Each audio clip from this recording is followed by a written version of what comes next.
Nós vamos convidar o preletor da noite de hoje para se apresentar e fazer o Evangelho da noite. Seja muito bem-vindo, Antônio. Muito obrigada por estar aqui conosco. Obrigado, pessoal. Muito boa noite. Eu sou Antônio Costa e é um prazer imenso estar aqui e conversar um pouquinho sobre o Evangelho de Jesus. Foi colocado um tema bem interessante aqui, né, sobre a lei do amor. E conforme eu fui refletindo sobre isso, para a gente fazer uma reflexão em conjunto, é importante a gente entender, né, que o nosso Mestre Jesus, o Cristo planetário, a qual a gente chamamos de governador planetário, imagina que ele, em algum momento, ele se deslocou do seu plano crístico, deslocou de algum local do orbe bem elevado e veio aqui reencarnar entre nós, veio aqui estar, né, entre nós materializado. E o teu objetivo, quando ele fez esse processo há 2000 anos atrás, não era, o propósito dele não era a criação de mais uma religião, de mais um movimento religioso. O objetivo do Cristo, ele sabia, né, perfeitamente que, como consequência, sim, existiriam movimentos, existiriam grupos religiosos, existiriam casas que se dedicariam à propagação dos ensinamentos que ele colocaria. Qual que era o grande propósito de Jesus? Nada mais, nada menos do que a renovação do planeta. Nada mais, nada menos do que a renovação do coração de todos aqueles que estão no planeta. Ou seja, a grande missão, né, quando a gente olha o Evangelho de Jesus, agora, à luz do Espiritismo, não era apenas fatos narrados há 2000 anos. O objetivo não era apenas entender a história ou o trecho do Evangelho que eu vou ler logo mais, né? São imensas lições que Jesus veio aqui trazer para a gente de renovação interior. É importante a gente entender que essa renovação interior, ela já foi executada por vários espíritos. Muitos espíritos, irmãos nossos, já conseguiram, vamos dizer assim, plantar dentro dos seus corações o Evangelho de Jesus. Talvez alguns, aonde a obra do Evangelho já foi totalmente aplicada, né, talvez mais conhecidos como Chico Xavier, Bezerra de Menezes, Emmanuel, Joana de Ângeles e tantos outros que a gente cita bastante, a gente lê livros, a gente comenta. Mas talvez tenham tantos outros que talvez não ganharam tanta visibilidade dentro dos seus afazeres, das suas casas, conseguiram entender a mensagem desse Cristo e conseguiram aplicar nos seus corações.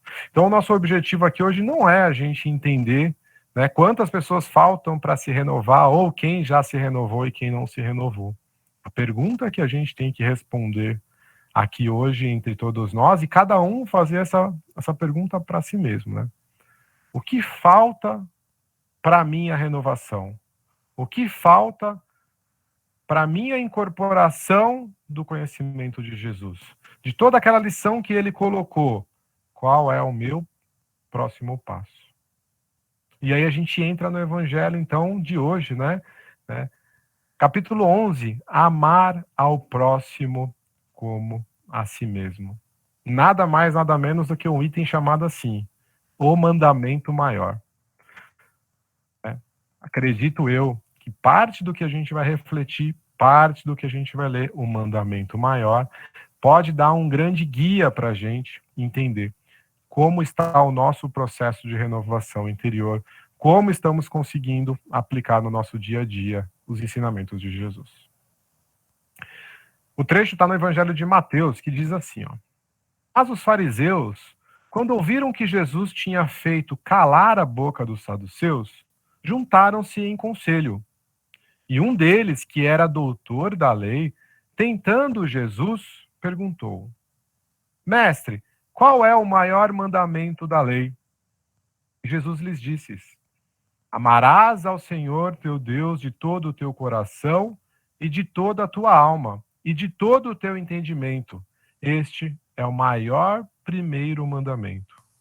E o segundo, semelhante a este, é: amarás ao teu próximo como a ti mesmo. Estes dois mandamentos contêm toda a lei e os profetas. Pesado, né? As pessoas queriam ali tentar Jesus, e ele fala, ó, amar a Deus sobre todas as coisas e ao próximo como a si mesmo. Talvez é a consolidação de todas as mensagens de Jesus.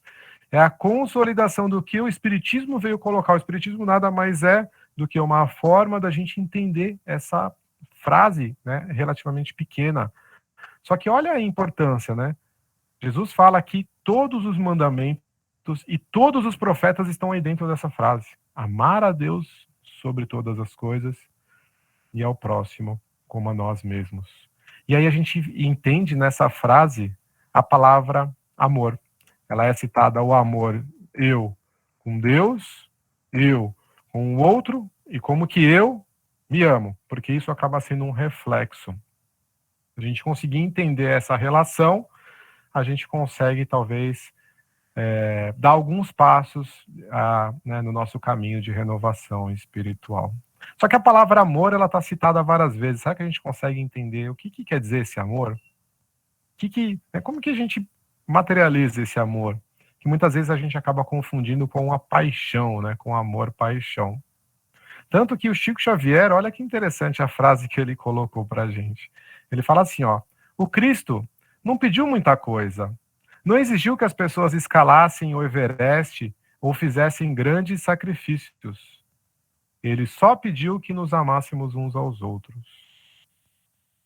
A única coisa que Jesus, nessa missão planetária, que não foi só, né, há 2000 anos, mas já vem há milhares e milhares de anos, que culminou na descida há 2000 anos e que continua até hoje, é que nos amássemos uns aos outros. Tentando entender o que é esse amor, né, como que a gente consegue usar outras palavras para traduzir esse amor, que é o maior mandamento que Jesus colocou, que vai nos ajudar dentro da nossa progressão espiritual, eu recorro aqui a um texto do Edgar Armon, dentro do livro Iniciação Espírita, onde ele fala o seguinte, né, vamos tentar entender o que é esse amor para eu conseguir ver se eu estou conseguindo aplicar ou não. O amor pode ser, então, definido como um sentimento espontâneo e esclarecido que impulsiona a criatura a ser útil ao seu próximo, auxiliando na sua evolução, visando não somente o seu bem, mas o bem de toda a coletividade que faz parte.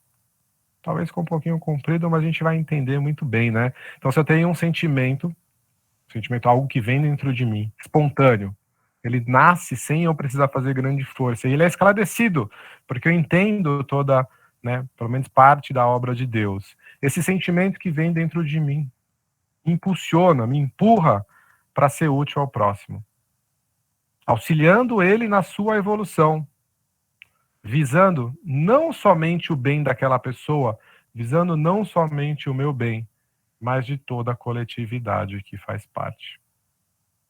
Vamos tentar ver, né, uma mãe, vou pegar assim, uma mãe, um pai, que realmente ama o seu filho. Não está aqui o objetivo de julgamento ou de questionamento. Nem todos os pais e mães amam, mas um pai e uma mãe talvez é o amor que a gente fala, né, que consegue se materializar mais próximo da gente. Um pai e uma mãe que ama o seu filho. Ele tem um sentimento espontâneo, é algo que surge dentro dele, é esclarecido e impulsiona aquela mãe, aquele pai, a ser útil ao seu filho, ajudando ele na sua evolução, querendo o seu bem e de toda a coletividade. É o que mais se aproxima do que a gente fala do amor de Deus para nós e o que Jesus pede que a gente ame uns aos outros, né? E aí a gente vê um pai, uma mãe, muitas vezes dando bastante coisas para o filho, e eu não estou falando de questões materiais, não estou falando de agradar tudo que o filho quer, mas um pai, uma mãe que coloca os objetivos do filho, muitas vezes à frente dos seus objetivos, que se materializa algumas vezes, né, como ficar por último na comida, como suportar em tudo aquilo que o filho precisa, como chorar à noite, como colocar uma oração, como não dormir tão bem, enquanto você não souber que o seu filho está bem. Isso talvez é o que materialize um pouco mais esse sentimento. Se a gente fosse pegar essa mesma definição e fosse olhar Chico Xavier, será que Chico Xavier, ele realmente nos amou, né? Ele tinha um sentimento esclarecido e espontâneo? eu acredito que tinha, que visava impulsionar as pessoas, né, a serem, ele buscava ser útil ao próximo, auxiliando-nos a nossa evolução, visando não só o seu bem, mas de toda a coletividade. Com certeza, Chico Xavier, ele nos amou por essa definição. Se a gente fosse ver Jesus, será que Jesus nos amou tendo o nível de amor de, no alto da cruz, num processo de morte, ele falar, perdoa. Aquilo era o sentimento talvez mais esclarecido, que já sabia de reencarnação, que já sabia dos processos espirituais. Ele tinha um sentimento esclarecido, um sentimento espontâneo, que visava ser útil ao próximo. O objetivo de Jesus não foi que nós adoremos eles. Ele não quer adoração, ele não quer que a gente fique falando no seu nome em vão. Ele simplesmente quer que a gente pratique aquele caminho de felicidade para as nossas vidas. Então, Jesus também tinha esse sentimento. E é interessante que quando a gente consegue desenvolver esse sentimento espontâneo, esclarecido dentro de nós, que visa a gente querer ser útil ao próximo, buscando a evolução da coletividade, já é estudado por ciências hoje de felicidade, por universidades, que isso desenvolve dentro de nós uma série de outros sentimentos, como, por exemplo, benevolência, compaixão, compreensão, perdão, tolerância, desapego. Isso é uma série de outros sentimentos colaterais que vêm do amor. Tanto que olha o que, né, que é falado na sequência desse evangelho. Amar ao próximo como a si mesmo é fazer aos outros como gostaríamos que fizessem a nós. Essa é a expressão mais completa da caridade, porque ela resume todos os deveres do próximo, para com o próximo. A prática dessas máximas leva à destruição do egoísmo. Quando os homens as tomarem como normas de conduta e como base de suas instituições, compreenderão a verdadeira fraternidade e farão reinar a paz e a justiça entre eles. Não haverá mais ódio nem dissensões, mas união, concórdia e mútua benevolência. O que o Evangelho coloca para a gente? Quando a gente consegue atingir esse amor ao próximo, esse sentimento, eu busco ajudar o outro, duas palavras eu quero destacar nesse trecho. A primeira é caridade. A gente pode até dizer que a caridade é o amor materializado. Em alguns momentos a gente pode até usar como um sinônimo. Não estou conseguindo entender o que é o amor, vou entender a caridade. Não estou falando da caridade material, não estou falando do bem, porque não é o ato de dar algo que vai me livrar, que vai me salvar, que vai fazer eu atingir uma renovação. É o meu sentimento que eu estou depositado ali. Às vezes, muito obrigado, às vezes uma estendida de mão, um emprestar o ouvido, às vezes também o bem material, mas às vezes uma oração, uma vibração. Tudo isso, se é despertado através de um sentimento de querer ser útil ao próximo, é uma forma de caridade. É aquilo que é a forma como o planeta vai estar se materializando nas próximas gerações. Qual que é o contrário de tudo isso? O texto deixa bem claro para a gente. Qual que é o oposto desse processo? Qual que é o oposto do amor? Qual que é o oposto da caridade? A prática dessas máximas leva à destruição do egoísmo. O contrário absoluto do que Jesus colocou é o processo do egoísmo, é o processo do orgulho. É quando eu olho somente para mim. É quando eu olho somente os meus desejos. É quando eu olho somente aquilo que importa a mim. Tanto que o Evangelho segundo o Espiritismo, e o Livro dos Espíritos coloca qual é o maior obstáculo ao progresso da humanidade? O que está impedindo a gente de chegar nessa renovação espiritual como uma sociedade? O orgulho e o egoísmo. O orgulho e o egoísmo é justamente o lado oposto do amor e da caridade, que é o maior mandamento colocado por Jesus. Quando a gente tem o egoísmo sendo praticado dentro de nós, quando as nossas ações são pautadas dentro do processo do egoísmo, é normal a gente ter uma felicidade, mas é uma felicidade que é chamada de felicidade efêmera. O que é uma felicidade efêmera? Felicidade efêmera é aquela que, assim que passa aquilo que está me dando a felicidade, acaba a minha felicidade. Então, por exemplo, eu fico feliz quando eu compro um celular novo. É uma felicidade efêmera porque é uma felicidade egoísta. Então, eu tenho um desejo de ter um bem novo. Quando eu consigo aquele bem, eu fico feliz durante um tempo, aquela felicidade passa. Então eu fico oscilando, é uma felicidade construída num castelo de areia.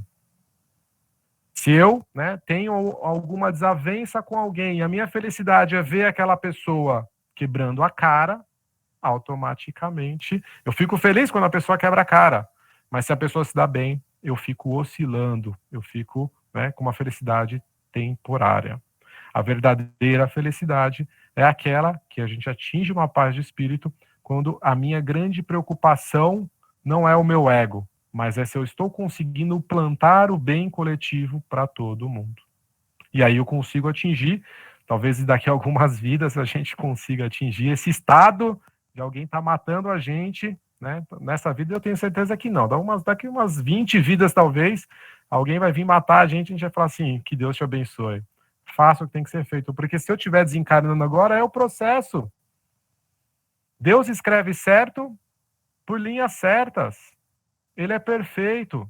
Nós não entendemos o processo. Nós somos crianças espirituais, egoístas e orgulhosas. Por isso a gente tem dificuldade de entender esse maior mandamento. O egoísmo, então, é a negação. O Evangelho segundo o Espiritismo, o egoísmo é a negação da caridade. Sem caridade, não há tranquilidade na vida social. E digo mais, não há segurança. Com o egoísmo e o orgulho, que andam de mãos dadas, essa vida será sempre uma corrida favorável ao mais esperto, a uma luta de interesses. Se a minha felicidade estiver pautada no meu ego, no meu orgulho, eu só vou ficar feliz quando o meu interesse tiver sido atendido. Quando eu conseguir ganhar aquilo que eu quero. Quando eu receber um elogio. Se a minha felicidade está pautada no amor, quando eu conseguir ver que as pessoas à minha volta estão progredindo. Quando eu conseguir fazer parte dessa obra planetária. Como? Dentro do meu lar. Tem dúvidas? Faz um evangelho no lar. Faz uma leitura, vamos estudar, vamos conseguir entender, vamos fazer um processo de renovação interior, analisando os nossos sentimentos, analisando o que está contrário a isso que Jesus colocou como um processo de renovação. Como que a gente faz isso? Pergunta 914 do Livro dos Espíritos. À medida que os homens se esclarecem sobre as coisas espirituais, dão menos valor às materiais. Em seguida, é necessário reformar as instituições. Isso depende da educação. E o Allan Kardec coloca, Mas não é essa educação de ter homens instruídos. O objetivo não é que tenham pessoas mais instruídas. Não estou falando de uma faculdade. O Allan Kardec coloca que é uma renovação, uma educação dos nossos instintos, dos nossos sentimentos.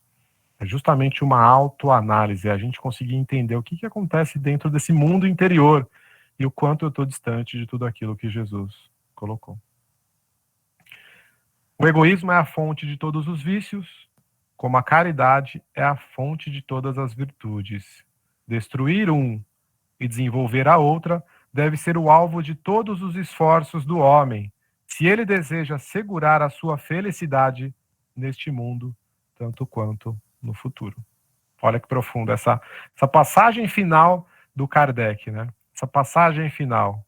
O egoísmo é a fonte de todos os vícios, a caridade é a fonte de todas as virtudes. Desenvolver uma e destruir a outra deve ser o alvo, o esforço de todos os homens, se ele quer a felicidade nesse mundo, quanto depois.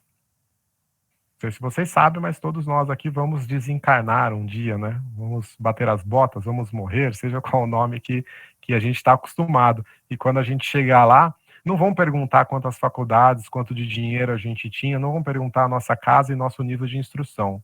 Vão perguntar o que você fez com tudo aquilo que lhe foi dado. O que você fez pautado no amor de Jesus. Tanto que, olha o que Paulo coloca para a gente.